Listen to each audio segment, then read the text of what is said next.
Assalamualaikum, selamat pagi, salam sejahtera. So hari ini cikgu akan explain bagaimana menentukan titik persilangan antara dua garis. Maksudnya di sini, contoh kita ada dua garisan. Okey. Jadi kita nak tahu titik persilangan ini di tengah-tengah antara dua garisan ni, kita nak tahu dia punya koordinat. Okey. Jadi di tengah ini adalah titik persilangan. Jadi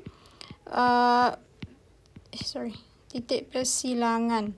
Oleh itu, hari ini cikgu akan terangkan macam mana kamu nak dapatkan titik persilangan tersebut.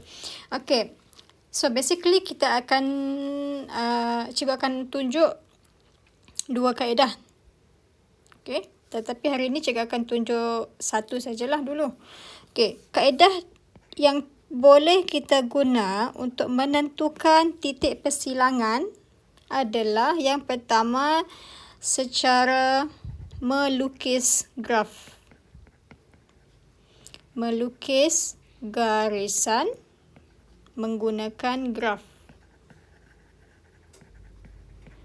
Menggunakan kertas graf supaya garisan tersebut lebih tepat. Okey, kalau tiada kertas graf, bacaan titik tersebut dia mungkin tidak berapa tepatlah. Okey, yang kedua, kaedah yang kedua adalah melalui kaedah pengiraan, iaitu menggunakan persamaan serentak. Okey, dan persamaan serentak ni sebenarnya kamu sudah belajar masa tingkatan 1 bab 6. Persamaan linear serentak. Tapi tak apa, cikgu akan tunjuk lagi sekali. So, persamaan serentak ni seperti yang kita sudah maklum, ada dua kaedah lagi pengiraan dia, iaitu penghapusan dan kaedah yang kedua adalah penggantian. Okey. So, hari ini cikgu akan fokus kepada kaedah persamaan serentak secara penghapusan dahulu. Okey, penghapusan sahaja. Maksudnya kita akan hapuskan salah satu variable, salah satu pemboleh ubah. Okey. Jadi, kalau diberi persamaan, jika diberi persamaan garis lurus, memang soalan akan bagi kamu dua persamaan. Okey. Seperti yang kita sudah belajar sebelum ni, persamaan garis lurus ada 3 bentuk, kan? Yang pertama, Y sama dengan MX tambah C. Yang kedua, X per A tambah Y per B sama dengan C. Sama dengan 1. Okay. Yang ketiga, AX tambah BY sama dengan C. Okay. Okay, betul. So, kalau diberi persamaan begini, first kali yang kita perlu buat adalah perlu samakan kaedah penulisan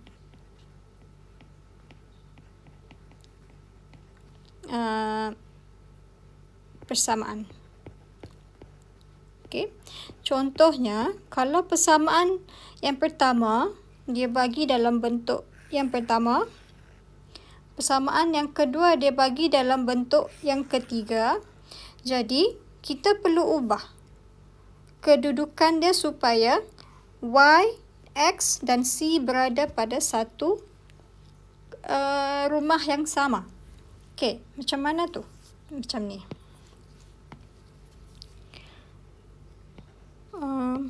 Y sama dengan, ini contoh saja, 2X tambah 5 dan juga 3X tolak 7Y sama dengan 6. Sama dengan 1. 6 lah. Sama dengan 6. Okey, so kalau kita tengok di sini, kedudukan dia tidak sama. Yang hujung je yang sama kan? Itu pun ada pengganggu. So, kita perlu tukar kedudukan supaya dia dalam keadaan yang sama. Jadi, cikgu lebih nasihatkan kita tukar menjadi bentuk yang di bawah ni. Ada X, ada Y di satu bahagian. Di sebelah kiri, Y ada X, ada Y dan sebelah kanan ada nombor sahaja. So, yang ini, yang sebelah kiri ini, yang sebelah atas ini yang kita akan ubah. So, kita akan jadi 2X ni akan bawa ke depan. 2X tu positif kan? So, dia akan jadi negatif. Negatif 2X tambah Y sama dengan 5. Okey, dan yang kedua, persamaan yang kedua kekal. 3X tolak 7Y sama dengan 6. So, kita tengok sekarang, rumah dia sudah sama. X sama-sama X, Y sama-sama Y, dan di hujung sekali selepas persamaan itu adalah nombor sahaja. Tiada pemboleh ubah. Jadi, pengiraan kita akan boleh dibuat dengan lebih lancar. Okey, itu contoh. So, ini contoh penukaran bentuk persamaan. Okey, penukaran bentuk persamaan. Persamaan masih sama tetapi kita hanya ubah kedudukan. Okey, so kita tengok contoh. Contoh pengiraan macam mana menentukan titik. So, ini tebalnya. Contoh yang pertama. Okay, cikgu hanya ambil soalan yang senang supaya lebih mudah faham lah.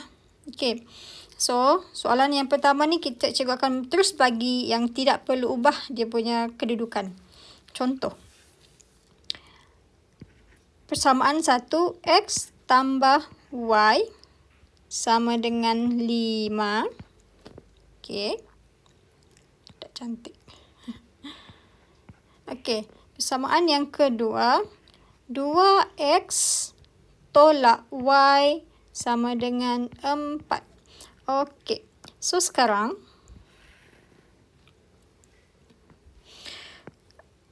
kita punya bentuk persamaan dalam keadaan yang sama sudah rumah dah. Okey, X, Y dan nombor. Jadi, kita hanya perlu buat penghapusan. Kita perlu hapuskan salah satu pemboleh ubah. Macam mana kita nak tentukan pemboleh ubah yang mana yang perlu kita ubah? Caranya adalah kita tengok pemboleh ubah yang manakah mempunyai nombor di hadapan yang sama. Okey, maksud cikgu gini ya. Kamu tengok X. X yang pertama di depan dia walaupun tiada nombor, dia sebenarnya adalah 1. X yang kedua, nombornya adalah 2. So, nombor dia berbeza kan. So, kalau berbeza, kita tengok pula Y. Okay, Y di depan dia 1. Y yang pertama depan dia adalah nombor 1. Y yang kedua pun nombor di depan dia adalah 1. Abaikan simbol dia. Positif, negatif tu abaikan dulu. Sekarang kita tengok nombornya sahaja. Angkanya sahaja. So, Y kedua-dua Y di atas, Y di bawah, kedua-duanya mempunyai angka 1 di depan. Jadi, kita akan hapuskan Y. Macam mana kita nak hapuskan Y? Okey, Y yang pertama positif. Y yang kedua negatif. Kalau kamu masih ingat silibus tingkatan 1, jika salah satu positif dan satu lagi negatif, cara untuk hapuskan kita perlu guna operasi tambah. Okey, kita perlu guna operasi tambah. Kalau kedua-duanya operasi sama, kita perlu tolak. Masih ingat? Okey. So, cikgu buat nota di sini.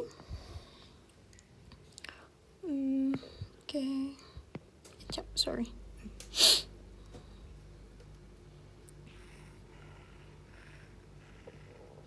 Okey.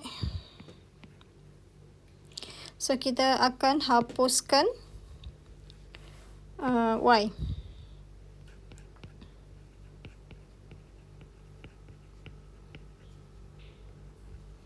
Kerana angka, bukan angka lah, kerana perkali. Okay. Yang lebih tepatnya adalah perkali.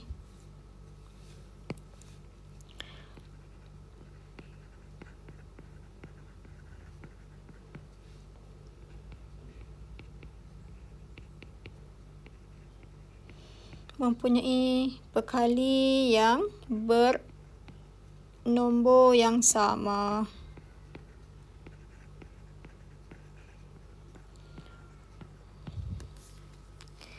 Jadi, kita perlu tolak. Tambah. So, nota cikgu, okey, tak apalah. Nanti cikgu akan bagi balik nota. Okey. So, kita akan tolak. Kita akan tambah.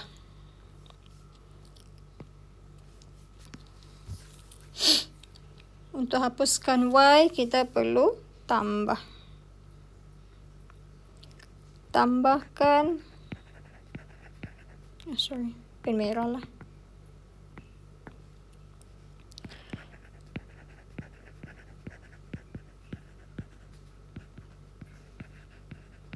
Kedua-dua persamaan. Okey, so bila kita tambah X tambah 2X, kita akan dapat 3X. Y tambah negatif Y, maksudnya Y tolak Y. Kosong, habis. So, biarkan, abaikan. 5 tambah 4 dapat 9. So, 3 pergi ke sebelah kanan, dia akan jadi operasi bahagi. Jadi, X sama dengan 3. Okey. 9 bahagi 3 dapat 3. Jadi, untuk kita baru dapat X. Sekarang, kita perlu cari Y. Maka, apa yang kita perlu buat adalah gantikan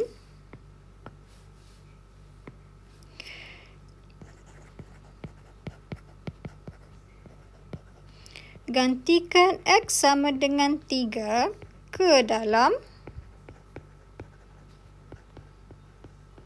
persamaan pertama. Okey, persamaan pertama yang asal lah. Senang. Kenapa cikgu ambil yang asal? Sebab kalau kamu tengok sini, ini persamaan yang asal. Silap. Salah tengok persamaan. Persamaan pertama je lah. Okey, buang yang asal. Kenapa cikgu ambil persamaan yang pertama? Sebab ia lebih mudah. X dia tunggal, Y dia pun tunggal. Tiada sebarang perkali yang lebih daripada 1. So, kalau kamu ambil yang kedua pun boleh. Tetapi yang persamaan yang kedua ni pun boleh. Tetapi pengiraan kamu akan lebih susah. Lagipun Y di sini nilai negatif. Jadi, kamu perlu ada pemindahan dan pendaraban yang lebih susah. Jadi, kita ambil persamaan yang pertama. Jadi X tambah Y sama dengan 5. Okey. X kita sekarang ni adalah 3 kan? Mana datang 3? Ini. Tadi yang kita sudah kira. So, X 3 tambah Y sama dengan 5. Jadi, kita punya Y bernilai 2. Kenapa 2? Sebab 3 sini positif kan? Bila positif pergi sebelah sini, dia akan jadi tolak 3. 5 tolak 3, kita dapat 2. Jadi, apakah titik persilangan? Okay, dalam matematik, apa-apa soalan biasanya kita akan buat kesimpulan. So, macam mana kesimpulan dia? Oleh yang demikian. Okey, titik 3, cikgu ulang. Oleh yang demikian. Okey. Titik persilangan ialah koordinat X dan Y. Betul? Okey. So, X kita 3, Y kita 2. Okey. So, inilah dia punya jawapan akhir. Okey, cuba rumah sikit. Okey. So, jawapan yang mula-mula kita dapatkan X. Lepas tu kita dapatkan Y. Kemudian daripada X dan Y, kita bentuk koordinat X 3, Y 2. So, kita sudah dapat titik persilangan. Okay, soalan yang contoh yang cikgu bagi ni dia agak mudah sebab kita tidak perlu banyak pengiraan. Okay, so sekarang cikgu akan tunjukkan contoh yang agak banyak sikit pengiraan dia lah. Okay, step dia lebih banyak. Okay, iaitu contoh kedua. Cikgu akan guna soalan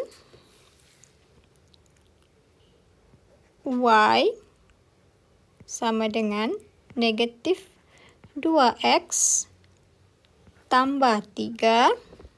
Okey. Dan persamaan yang kedua, 3X tolak 2Y sama dengan 8. Okey, kalau kita tengok di sini, yang pertama, dia ada dua perbezaan. Yang pertama, bentuk persamaannya itu, bentuk persamaan sudah berbeza. Kalau yang ini, Y sama dengan MX tambah C. Kalau persamaan yang kedua, ini adalah AX tambah BY sama dengan C. Okey. Tapi C, kamu ingat lah, C dia berbeza.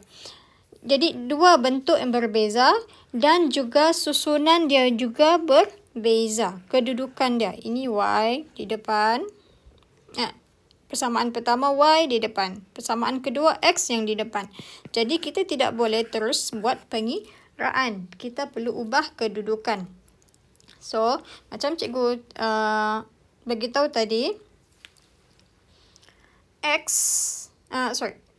pemboleh ubah, kedua-dua pemboleh ubah, X dan Y, kita seeloknya kita letak di sebelah kiri. Manakala nombor, kita letak di sebelah kanan. So, kita yang pertama, persamaan yang pertama ini yang kita ubah. Dia akan jadi, kita letak untuk jadikan dia berada di depan. Sama macam yang kedua ni kan. X berada di depan. So, kita letak 2X di depan lah. Kenapa positif? Sebab yang asal dia negatif. Bila pergi sini, dia akan jadi positif. 2X tambah Y sama dengan 3. Dan persamaan yang kedua,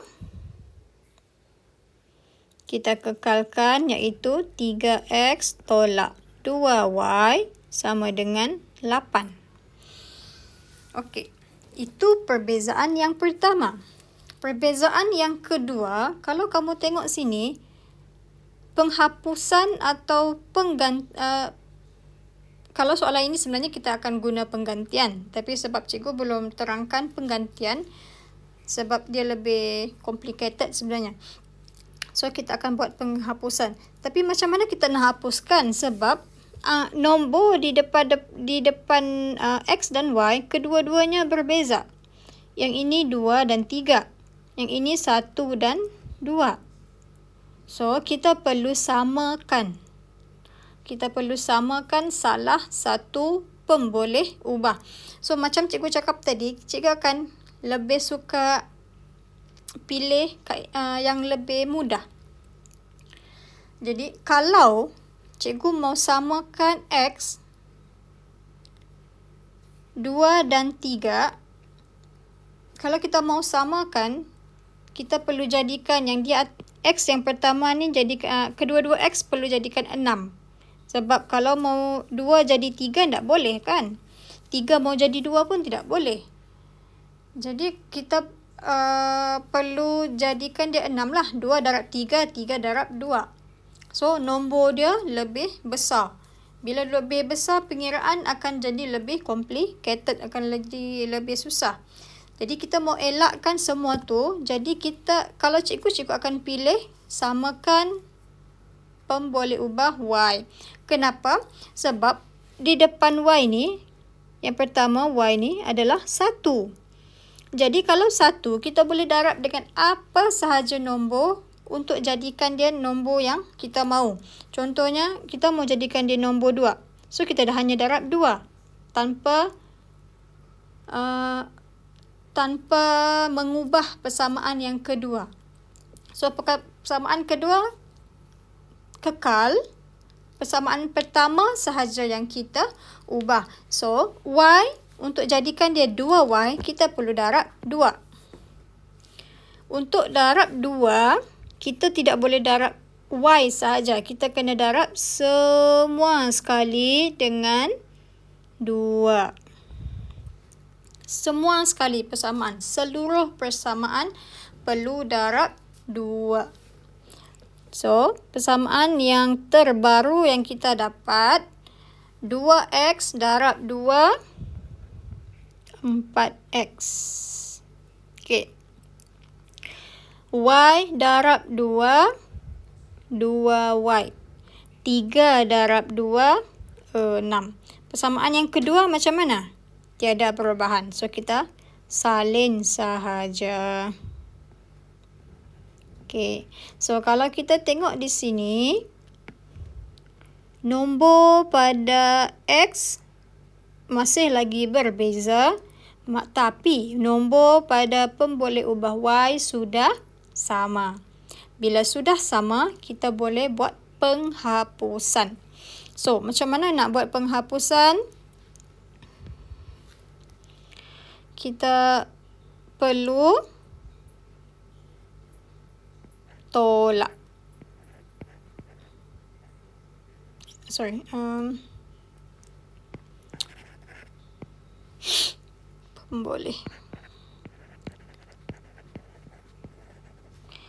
Pemboleh ubah Y perlu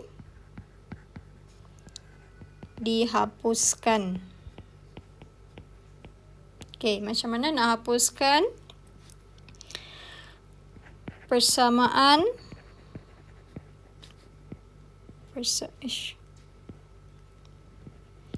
persamaan 1 tolak persamaan 2. Okey, tetapi cikgu mau ingatkan di sini, persamaan 2 tolak persamaan 1 pun boleh juga. persamaan 1 tolak persamaan 2 pun boleh juga. Tapi kenapa cikgu pilih 1 tolak 2, persamaan 1 tolak persamaan 2? Sebab persamaan 1, X dia lebih besar daripada persamaan 2. Okey, 4X dengan 3X, 4X lebih besar lah kan. So, kita, bukan tolak, tambah. So, okey, kalau tambah tidak masalah lah. Kalau tambah, persamaan 1 tambah persamaan 2 pun, tak ada, 2 tambah 1, 1 tambah 2, tiada perubahan, tiada perbezaan. So, apa yang kita perlu buat adalah 4X, cikgu tulis balik. 4X tambah 3X dapat 7X. Ini ya, 4X tambah 3X dapat 7X. 2Y tambah negatif 2Y, kita dapat kosong. So, kalau kosong tak payah tulis lah kan. So, 7X sama dengan 6 tambah 8. 6 tambah 8 sama dengan 14. So, X adalah 14 bahagi 7. Jadi, X dapat 2. Okey. Kemudian, langkah seterusnya, gantikan.